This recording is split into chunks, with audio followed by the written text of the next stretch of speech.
Stand here now. Finally, it's one of my goals as years as president. We have a stand that actually stands up. I'm so impressed. And speaking of stand up, why don't you stand up and shake hands with people around your table? Make sure you know everyone's name and at least can say who they are.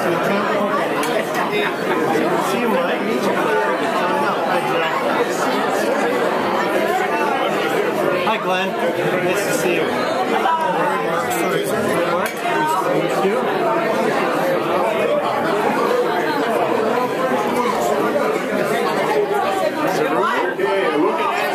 Looking at the wall, the four-way test of the things we think, say, and do. Is it the truth? Is it fair? Learning a lot man advice. Friendships will be beneficial to all.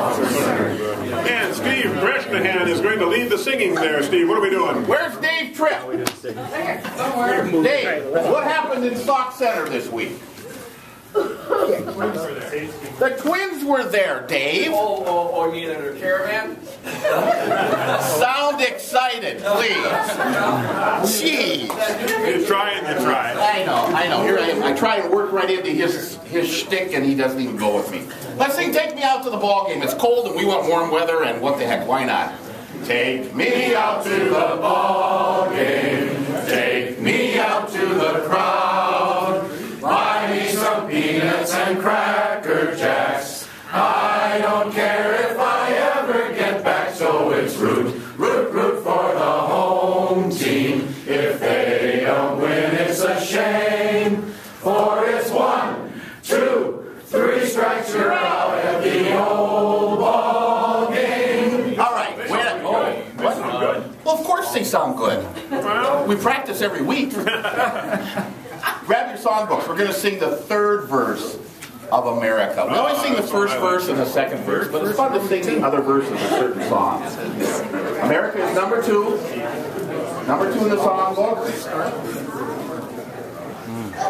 Yeah, as good as we sound, okay, we're going to sing 3 and 4. We'll sing verses 3 and 4. You ready? Here we go. Verse 3. Let music swell the breeze and ring from all the trees sweet freedom song. Let mortal tongues awake, let all that breath partake, let rocks their silence break, the sound roll on.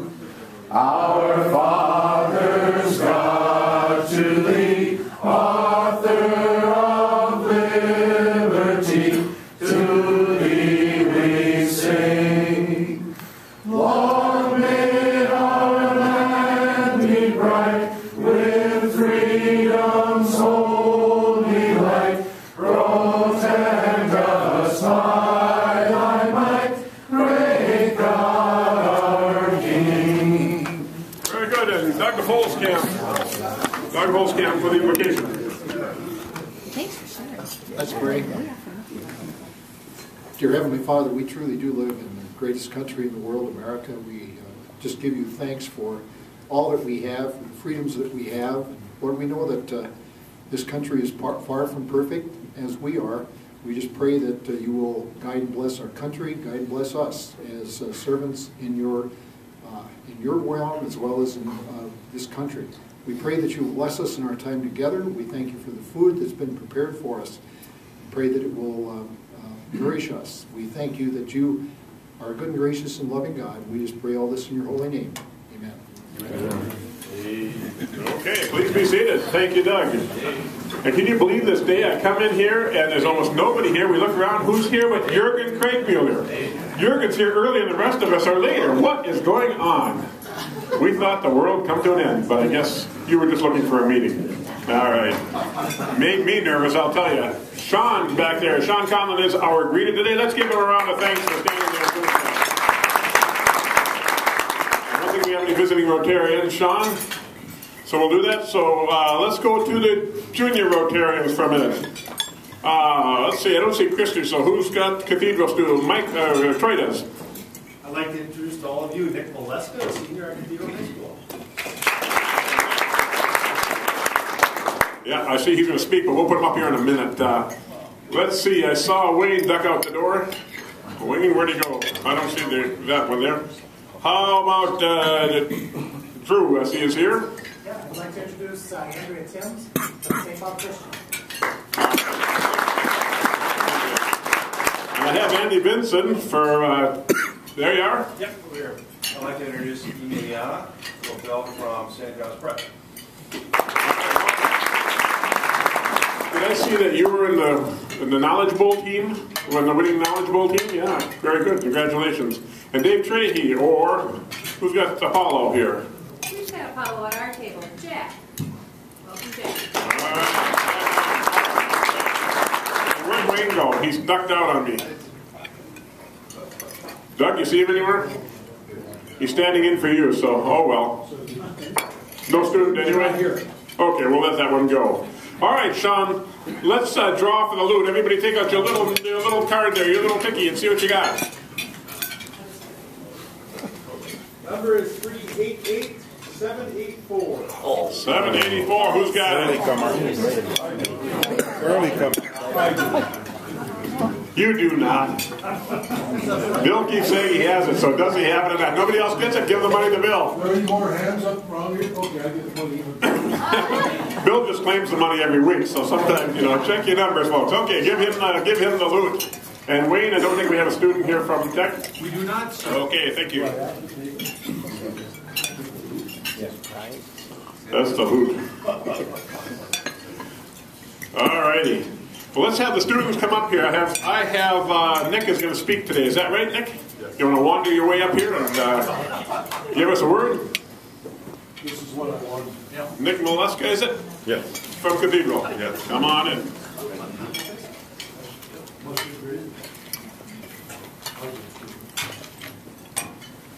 Good afternoon. I'd like to start by thanking everyone here for this opportunity and for your hospitality during my time here. To begin, I'd like to talk about my family. Family has always been very important to me, and I'm lucky to have 3 great brothers and very supportive parents. My parents' names are Jim and Jackie Molesca. Some of you may know my dad. He's an account representative at Marco, and my mom is a stay-at-home mom who graduated locally from Cathedral High School, class of 1986. She might kill you if I told her that. I've always enjoyed sports, especially basketball and football. Unfortunately, I'm unable to play sports anymore as a result of 2 separate helmet-to-helmet collisions during the fall of my sophomore year, which ended up giving me 2 concussions, both of which caused me to go unconscious for several minutes and be hospitalized. For the year following my injuries, I had long-term symptoms from them, such as daily migraines, uncontrolled vomiting, mood swings, aggression, and was missing school on an almost weekly basis. I saw chiropractors and neurologists, all of which told me I could have permanent memory loss, early onset Alzheimer's as early as 35, and I'd never be able to play sports again. I went through some depression because I was unsure what was going to happen with my life as a result of my ongoing symptoms. It was one of the biggest challenges in my life, trying to cope with the daily reminder of headaches that I may not be able to do the things I want in my life. Through the support of my family and with the help of many great doctors, I can say I'm 90% symptom-free today. Since I can no longer play sports, I found other things to fill my time. Since 2010, I've worked at Quinn Levitt & Hughes Law Firm, located locally here at the Wells Fargo building. In addition to that, I started participating in a peer tutoring program at school where I help 7th and 8th graders work with their schoolwork before school and other problems they may have in their homes. Also, I volunteer at the hospital every Thursday night as a high school volunteer until June, at which time I plan to become an adult volunteer in the emergency room. And lastly, after traveling to Tanzania, Africa this past summer on a missions trip with my school, I joined a nonprofit organization called the Village Fund, dedicated to helping a village we visited named Mikachini. It's located in rural north Tanzania, and they lack basic necessities there such as food, water, and shelter. Currently, I hold positions on both the fundraising and marketing committee, and I'm working towards building a well for the village. As of now, my future is not set in stone because I have not yet decided on a college. I plan to major in psychology, biology, or Spanish, and eventually go on to medical school to be an orthopedic surgeon or emergency trauma physician, with the primary goal being to help student athletes who have injuries. In addition, I hope to someday go back to Tanzania, Africa with a degree in medicine to help those who most desperately need it. Thank you.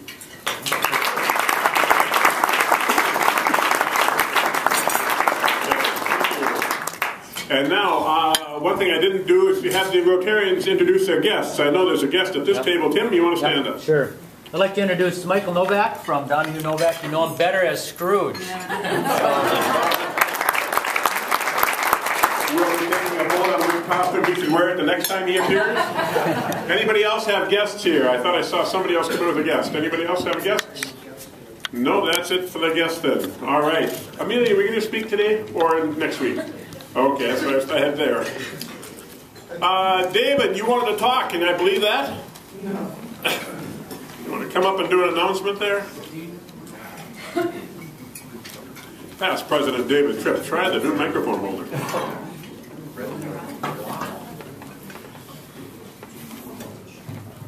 Well, I'm here as part of the executive committee of Summertime by George 2012.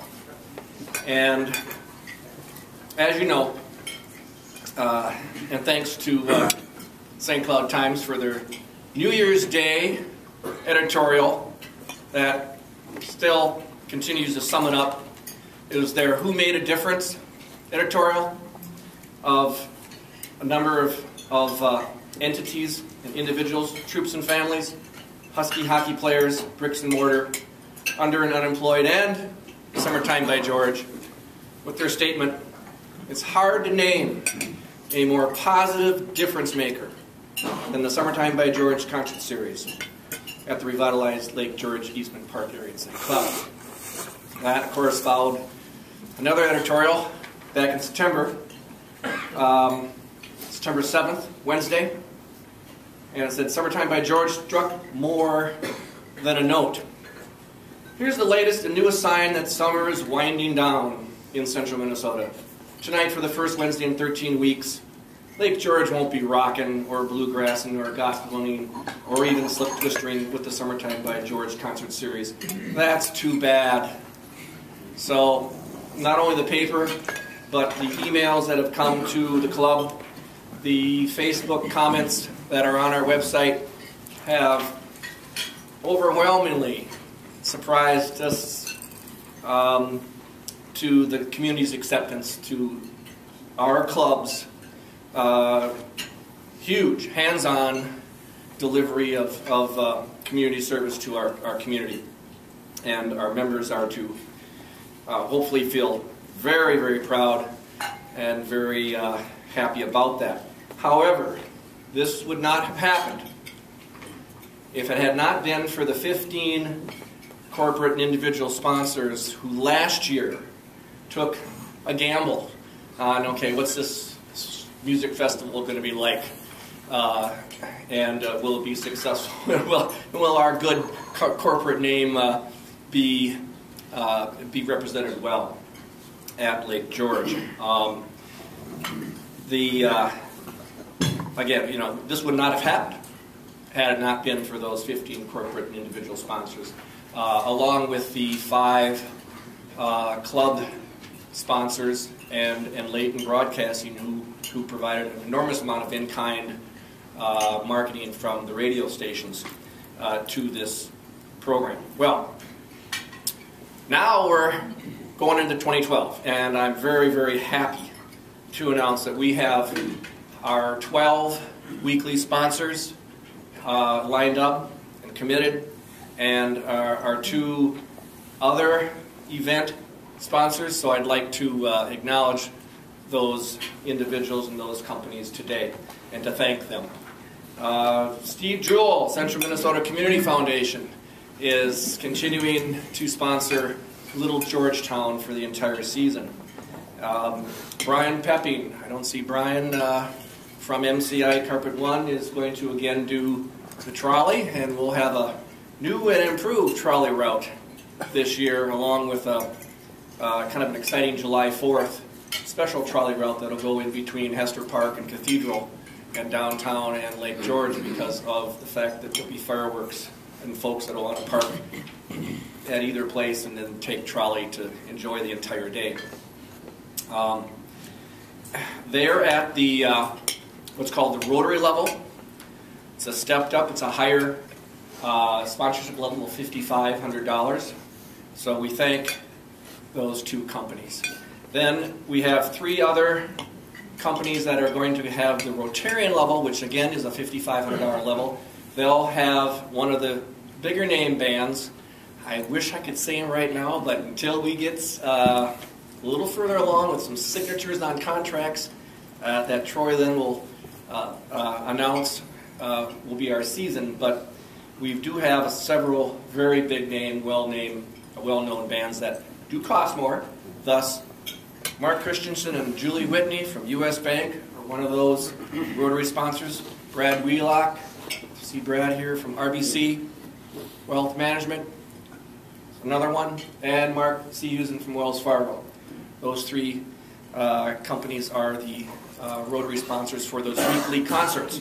Then we've got the 9 other weeks.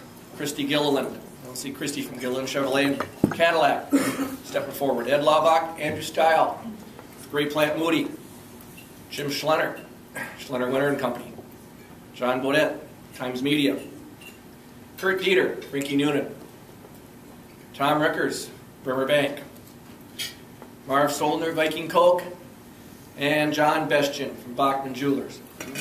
And we have our anonymous donator that when the week is sponsored, it'll just say the Rotary Club of St. Cloud as that sponsor.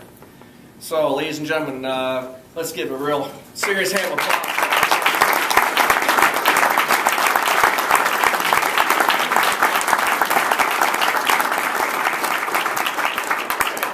Who's running the meeting here? I am.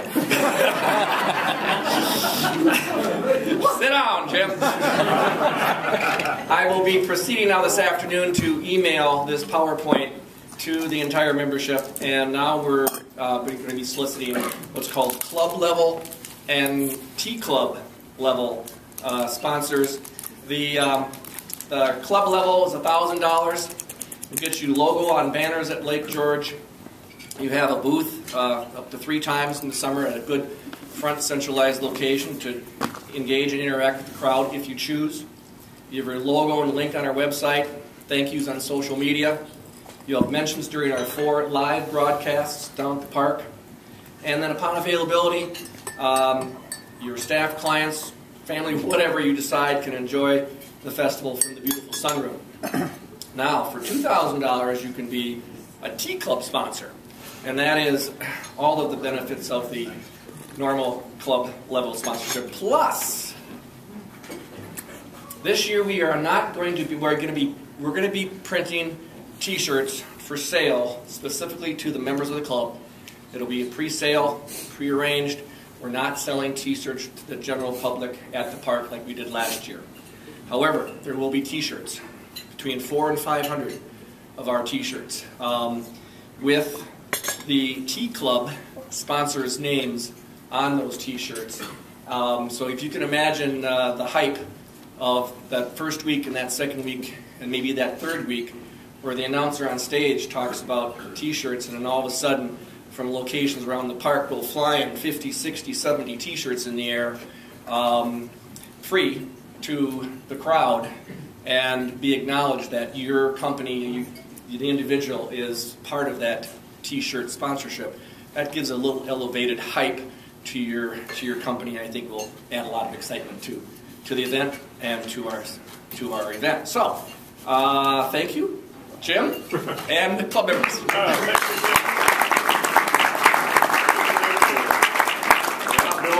No fair using him for skeet shooting practice there. I saw it. All right, Tony Goddard, let's do a few opportunities, huh? Let's get some money out of the crowd for a minute. Who you got? Yeah, I better watch out. It might be me, I suppose. Thank you, President Jim. You know, I think we have a lot of people not here today. George Torrey, I don't see George. Craig Child. Craig is usually behind the pillar, not here today. Tom Rickers. We need to start taking attendance here. Mert Hubbard. I haven't seen Mert. Is anybody here? Linda Dorr. Empty-handed. I think so. I think we're talking about doubling. Although I do notice here Mr. Wampak.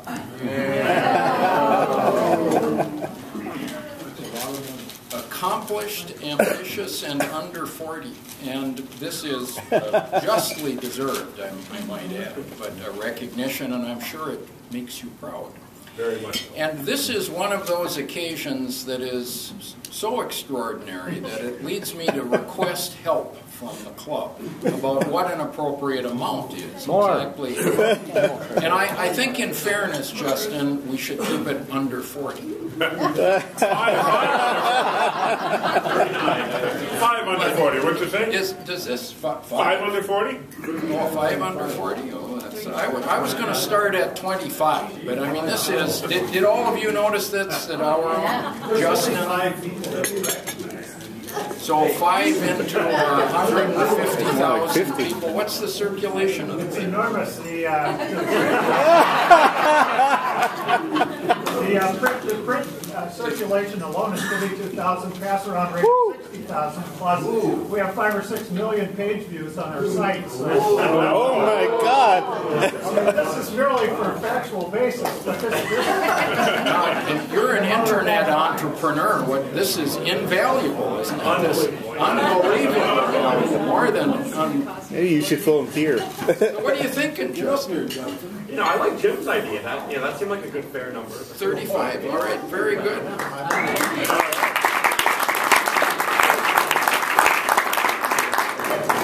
And that. Tony, I think something should be subtracted from there for the accident that he had, and that was also in the front page of the paper.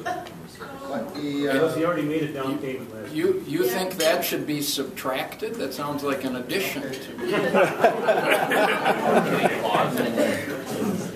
We're moving on.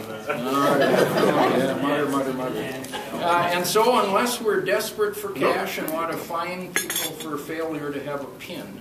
Well, I always like that, because I have my pin on. Well, it's up to you. Nah. Yeah, not this time. Oh, that was close. Oh, Jerry's got his pin there, wouldn't you know?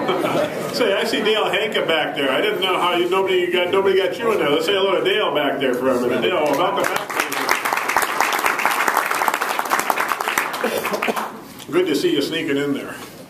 Okay, how about Happy Bucks? We got a couple minutes for Happy Bucks. I'll start with $5 because my son made it back from Africa. He found out that the bus that he was on, the bus route, had been blown up a few weeks before coming back from Uganda, but they didn't get him. He hit him. He thought they had, but it was just a pothole. But he got back to Ireland, so that's there.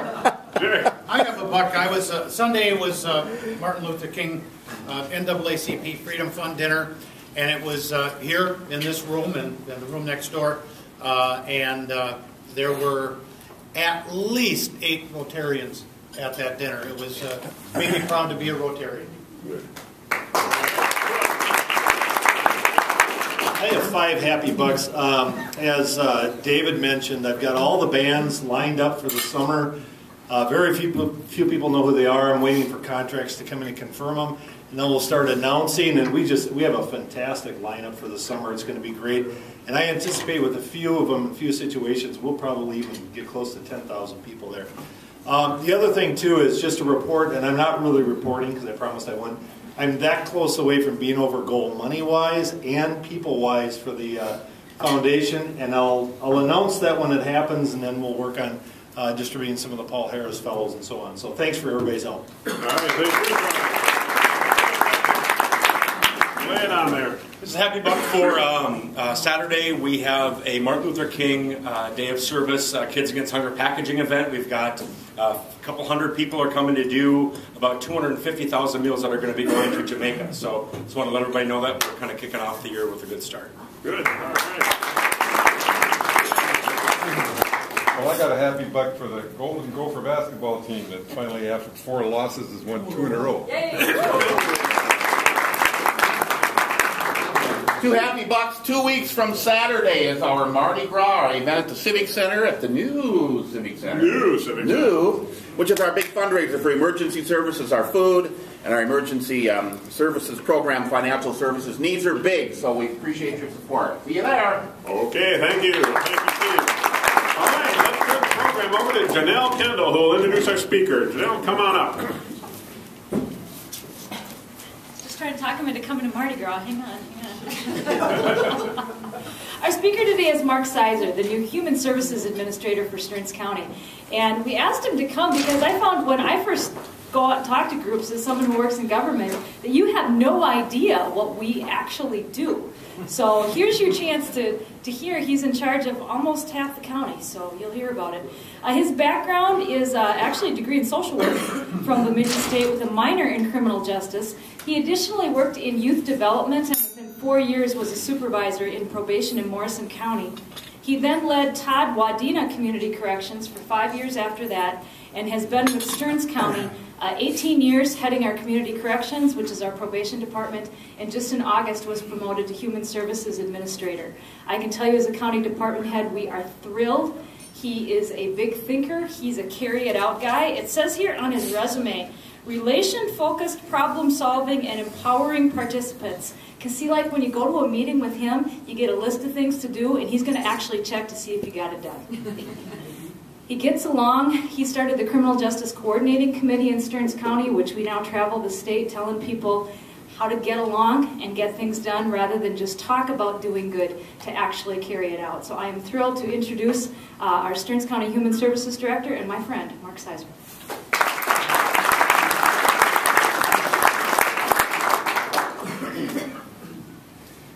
Thank you, Janelle, and it's really a pleasure to be here. When Janelle asked me to speak, I thought, yeah, I'd like to do that. I'm pretty curious about what I might have to say. So I'm going to try to get my computer where I can reach it here.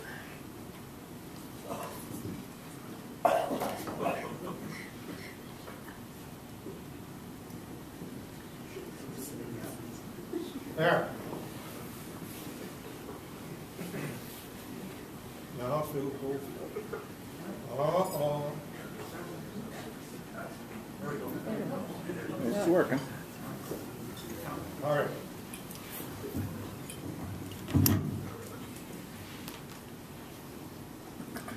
Okay, I'm going to just give you a little demographics of the department. As Janelle said, we are the largest department in Stearns County. A little bit about the structure and how we are put together. And then finally, the services that we provide. And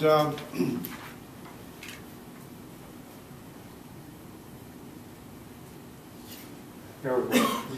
We have 340 employees.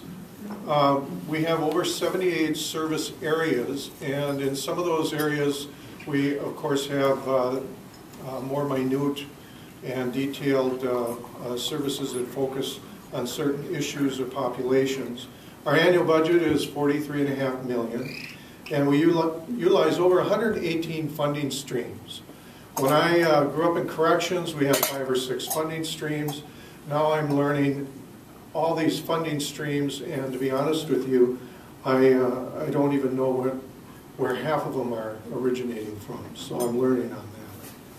And we support or access over 55 software systems. And these are state systems, federal systems, and then databases within the department. And that's what it looks like. I know you can't read that or see that, but we have 7 divisions within the department, and each division has its own set of responsibilities and duties. The first is administrative services. They do all child support establishment and enforcement, licensing of all our child care, foster care, government documents, which you all know is your document management, data privacy, records retention, and then finally department support. All of our support personnel come out of the Administrative Services Division. Finance and technology are budgeting, accounting, all the financial record keeping, grant reporting, things of that nature. They also do grant management, grant reporting, technology, all of our technology, and furniture and equipment inventory. Gateway services. Now this is interesting to me because Gateway Services is where everyone comes when they want a service or to engage in a program through Human Services, except for corrections. Corrections clients do not come to us asking for our services. So everybody else that's coming in for social services or public health service comes through our Gateway division. They do financial services, and then primarily you're going to see here what we call income maintenance. Now when people think about a social services or a human services organization, right away we think of welfare. And that's really quite a small part of what we do. And when we do talk about welfare or income maintenance, I'll give you an example. Medical assistance is a huge one, but 71.7% of our medical assistance expenditures is for the elderly in long-term care, and yet they're only 28% of the entire eligible population.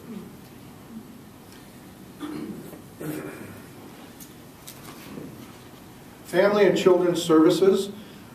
This is our emergency programs where someone's evicted from their home. They can't pay their heating bill, things of that nature. The truancy program is a partnership with the county attorney's office, and we do the case management for those truancy cases. Child protection, this is a growing concern. We had more child maltreatment reports this year than we ever have had. And out-of-home placements where children actually have to be removed from their home.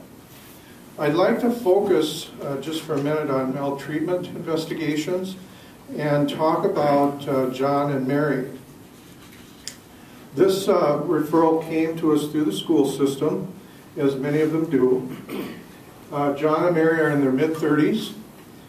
They have several small children, and the complaint was drug abuse and not caring for the children, nutrition, clothing, housing deficiencies. And what we did is we went in as a human services organization and really started putting into place some support networks for this family, but also with some pretty stringent expectations. And with those expectations came chemical dependency treatment for one of the parents primarily, trial visits with the children going back to the home to see how that would work, and in-home family therapy. Good result here. After months of drug testing and family therapy, we found the parents were chemically free and maintaining that lifestyle, and we were able to reunify the children in the home. What's interesting about this is both parents are still sober and doing well, but they have identified a relative family who is where they were. So they made a maltreatment report to us, and we have been intervening with that family with good results. Community support is mental health, both adult and children's mental health, developmental disabilities. And I was thinking about this, and I remember, by the way, all the names are changed, and some of the situations I'm telling you just to protect people's privacy, but I remember a young man in my high school class, and I'll call him Ricky, who was developmentally disabled. Well, that was 40 years ago, and if I were to ask myself, how's he doing today, he's probably being cared for in a foster home or some sort of a care facility, and more than likely a human services department is facilitating that care. I'm sure many of you know classmates or friends and family that are in that situation. I'd like to talk about Henry, though, and focus on this senior and managed care issue. Caseload as of 12/31 in this area was 750 people. And this was a law enforcement report. Henry was leaving his home. He'd go out and get his mail in the morning, and then he'd go out 3-4 more times in the morning to get his mail, not remembering he'd gotten his mail. He had substandard housing, no internal plumbing. He had some cognitive disabilities that we learned were the result of some early stages of dementia. He had some medical needs, untreated diabetes. He had had a stroke, was having some hearing loss. He had no friends or family in the area, so what we did is we went to court, we petitioned the court for emergency guardianship and took over case managing Henry's, his life. He was placed in a foster home, a really nice setting for him to meet his needs. And we did a psychological evaluation and found that he was suffering as well from bipolar. So we got him stabilized on meds, and Henry had had no contact with his family since 1963. I don't know what happened in 1963, but he did sever his ties with them. We did find his siblings and reunited him with his siblings. And this Christmas was the first Christmas Henry spent with his family in 40-some years. We did then transfer guardianship permanently to a family member, and Henry is actually doing quite well. Public health. This is interesting that we cover in human services, corrections, social services, and public health. And I'll talk about this at the end, but I think every human services organization should be a health organization. And I'll give my reasons for that a little bit later. Public health covers WIC, Women, Infants, and Children, a nutrition program. We serve about 3,000 clients a month on that program. Refugee health, we're seeing refugees, East African refugees in particular, coming into the St. Cloud, Stearns County area, and there are some unique health care issues with that population. Immunizations, family home visiting. This is a nurse-family partnership where nurses go out into the home pre-delivery, and they work with the first-time mother, low-income mother, in the home until that child's about 2.5 years of age. And there's some pretty neat things that are happening there. Public health preparedness. This is your preparing for pandemic, flu outbreaks, emergency medical services, and we do a lot of clinics as well. When we talk about family home visiting, I want to talk about Yvonne, and she was 19 when she came to us, and she had her second child, Josh, who was about a month old, and had given up her first child at age 15. She was living in a residential program for young mothers in a group home setting, and we had the public health nurse start this partnering with her and her 1-month-old child, and did some education support, teaching her how to care for her child. Father wasn't in the picture. He had a domestic assault no contact order, and she had experienced some pretty severe domestic abuse. Her history was depression. She was suffering from clinical depression, drug abuse. She had attempted suicide on 2 occasions, and again was a victim of domestic assault.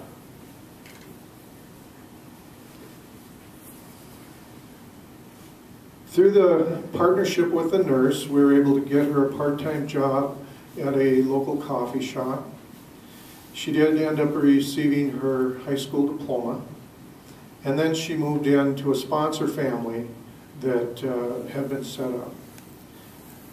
At 5 months old, Josh had some pretty good things going with him. His mother was doing much better, and she started classes at our community college and is currently working as a personal care attendant in one of our health organizations. The public health nurse continued the education for parenting, growth and development, and home safety.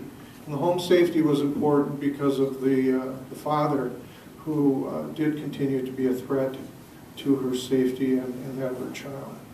At 1.5 years old, Josh's mother is in a healthy relationship. Her partner has a full-time paying job. We measure some things a little differently when it comes to what is a healthy relationship. He's not violent towards her. She's now pursuing an LPN degree and hopes someday to become a registered nurse. Now, family home visiting. Here's a little evidence of where this comes from in the nurse-family partnership. They've done some longitudinal studies that are over 30 years old, starting in New York in 1977. And what they've done is they've followed these children for 30 years. And they have found that the mothers had, and you can see the statistics, greatly reduced arrest rates, conviction rates, and jail days served. Keep in mind we're talking about a very high-risk population here. But what I find really interesting is the lifetime benefits to the children. 48% reduction in child abuse and neglect, 59% reduction in arrest, and 90% reduction in adjudications.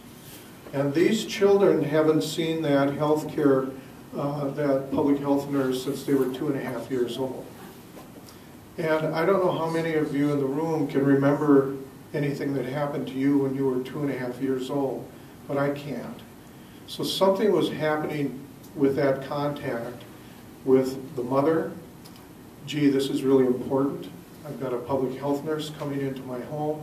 This is something I need to change my lifestyle, care for my child, and provide that loving, caring, and nurturing environment.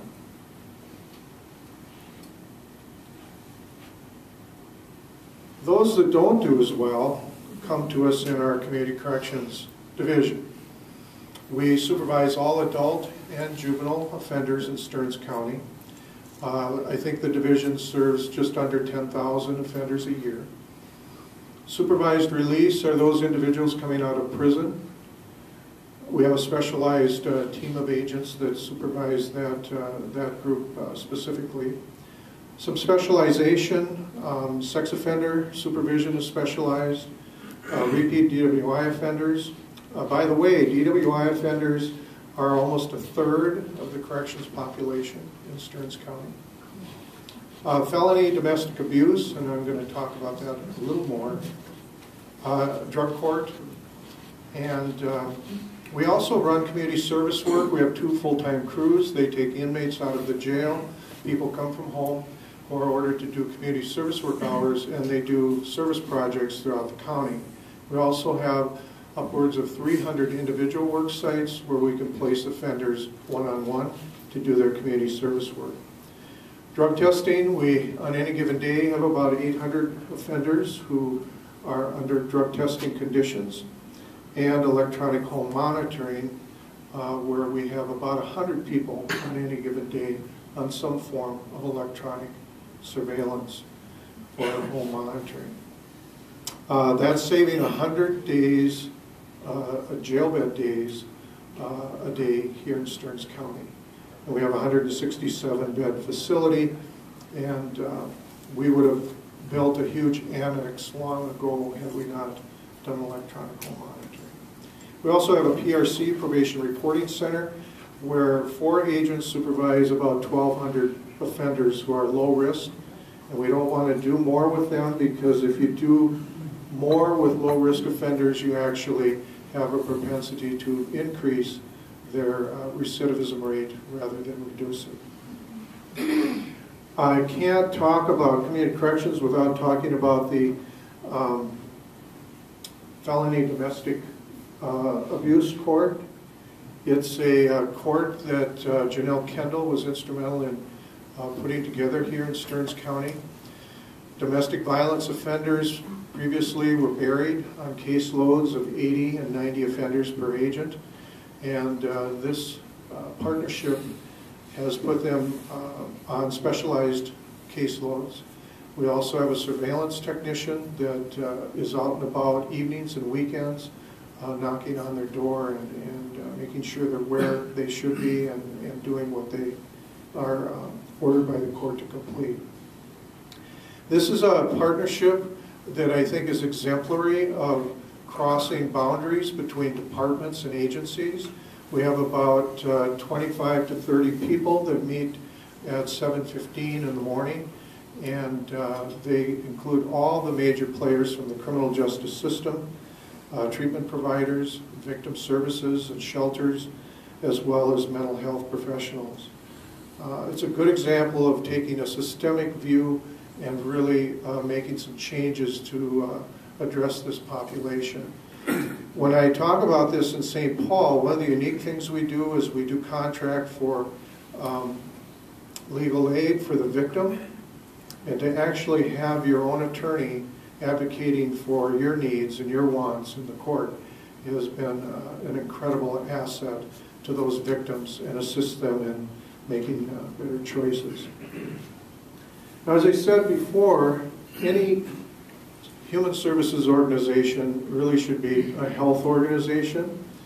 And I have this theory, and I hope someone can challenge me today, that if we were to address everyone's individual health needs on a preventive level, at the base of the pyramid, social services and corrections as you go up the pyramid would get smaller and smaller. And I think when we look around the room, I could say everyone in this room is successful. You made good choices, you had good plans through school, your employment, moving up in your organizations, and you are in this room probably because you're successful. When I think of children that don't have the basic needs, nutrition, shelter, education, a loving, caring adult in their lives, etc., they have a much harder path to follow. If we could meet those needs and meet them at that primary and secondary level, I think corrections and social services would diminish. The thing that is essential with that, though, is human services can't do that alone, and we need to partner with the community as much as we can. Things that already are in the community that you all are aware of that assist children in these areas, the performing arts, visual arts, music, sports, Boys and Girls Club, Scouting, 4-H, the YMCA, faith communities, and service organizations such as yourself. Fun little story, and then I'll take any questions. SHIP, grant through the state of Minnesota, statewide health improvement project. Our public health department did a lot of initiatives in the community, but one in particular was a walking school bus. Does everybody know what a walking school bus is? Okay, we've got a few people that do. And I thought this was really cool. There's a young man, and he's agreed to share his name in this story. Edwin Guevara. He's an 11th grader in Albany. And he signed up to be a walking school bus driver. So what he does every morning is he gets up early and he goes through the neighborhood and he picks up the elementary school children and he walks with them to school. And there's a couple things going on here. One is he's doing a public service. He's getting to know these little elementary school kids as a 17-year-old. And he's also creating relationships that may very well be serving him and these younger children long into the future. One of our supervisors years ago said, you know, programs and services aren't what change people's lives. Relationships change people's lives. And that's what Edwin is doing every morning on his way to school.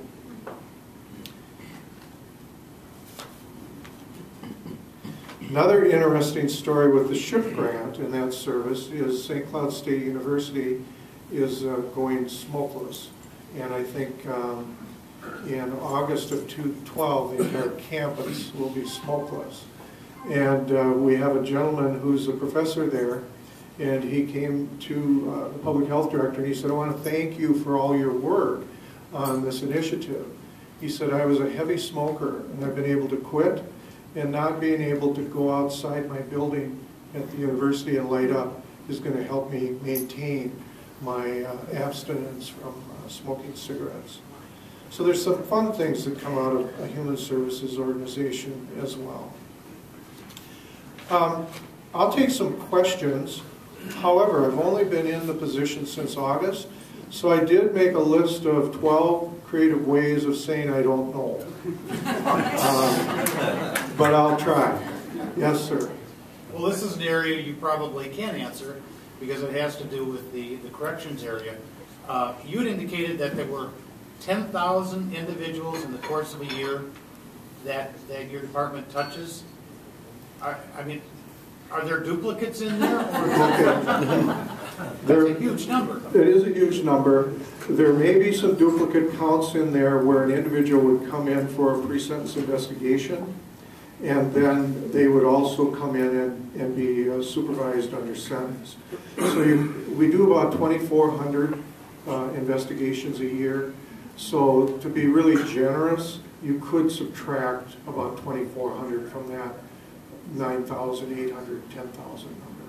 Otherwise, they're pretty unduplicated. What is the population base of Stearns County again? Stearns County is right around 150,000. That's a pretty high percentage. Yeah. On a percentage basis. Yes. That's right.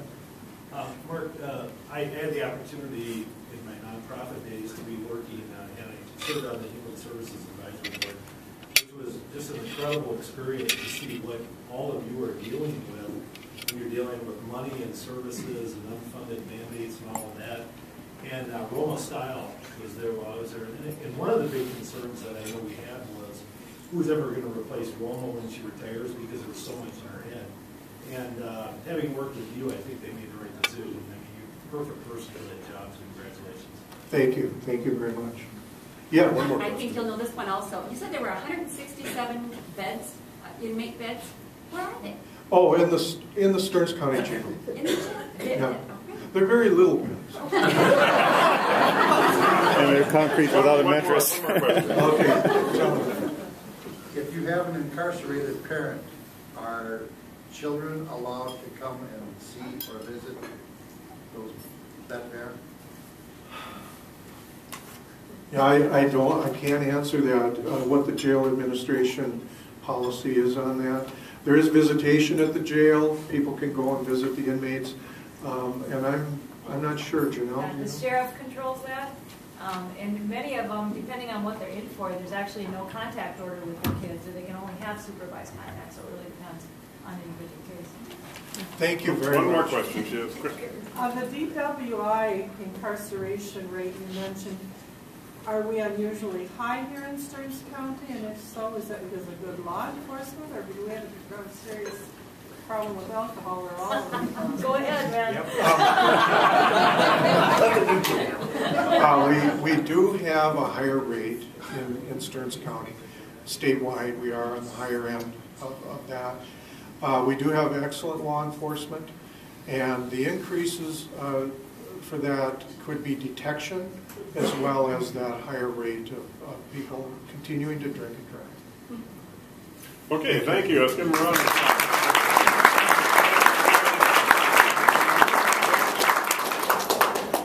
At least you didn't mention the Minnesota 13 question from way back when. Brought it all in. Okay, next week we got to wear walking shoes. Pull up your shoes for a second. Look at this guy. You can wear your running shoes next week because we're going to have, of course, a delightful and satisfying meal here, right? Right. And then we're going to go across the street and tour the new River Edge Convention Center, which is marvelously designed and put together. And so we're going to go on over there, and Bill Dunsmore, who's the director, is going to take us around. So it should be kind of cool. I think this weekend they've got the craft beer thing there, which they're expecting 4,000 or 5,000 people to pack in there. And Tony has arranged. Home, no doubt. They're all going to walk home.